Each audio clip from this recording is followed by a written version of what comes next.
ஒரே பிரைடு ஆனால் 5 different sets என்னென்னு பார்த்துடலாமா? இதுதான் வந்து பிரைட் சௌமியோட லாஸ்ட் செட். இது வந்து கேஷுவல் வியர்க்காக நம்மக்கிட்ட கஸ்டமைஸ் பண்ணியிருந்தாங்க. இந்த ஒர்க்கோட ஹைலைட்டே அந்த மேட் ஃபினிஷ் அண்ட் அந்த கிளாஸி நெயில்ஸில் நம்ம வந்து ஹைலைட் பண்ணியிருக்க அந்த glitter work and Chrome work தான். இந்த காம்பினேஷனே எனக்கு அவ்வளோ சூப்பராக இருந்துச்சு. அவங்க அனுப்பியிருந்த ரெஃபரன்ஸில் மெரூன் கலர் தான் யூஸ் பண்ணியிருந்தாங்க. ஆனால் இவங்க வந்து எனக்கு வந்து எம்ரால்ட் க்ரீனில் தான் எனக்கு வேணும் அப்படின்னு சொல்லிட்டு கேட்டிருந்தாங்க. அதே கலரில் நம்மளுமே பண்ணி கொடுத்தாச்சு. என்னுடைய ஃபேவரட் செட்டு இது தான். நான் லாஸ்ட்டாக வந்து 5 டிஃப்ரெண்ட் செட்டையுமே நான் அட்டாச் பண்ணியிருக்கேன். உங்களுக்கு எந்த செட் பிடிச்சிருந்துச்சுன்னு மறக்காமல் எனக்கு கமெண்ட்டில் சொல்லிட்டு போங்க.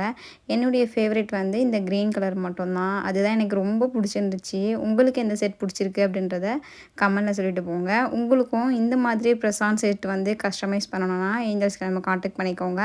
அண்டு இந்த வீடியோ பிடிச்சிருந்துச்சுன்னா மறக்காமல் ஃபாலோ பண்ணி வச்சுக்கோங்க. இன்னும் இந்த மாதிரி நிறைய வீடியோஸ் வந்துக்கிட்டே இருக்குது அண்ட் ஆஃபர்ஸ் வந்துகிட்டே இருக்குது. அதெல்லாம் மிஸ் பண்ணக்கூடாதுன்னா ஃபாலோ பண்ணி வச்சுக்கோங்க. பாய்.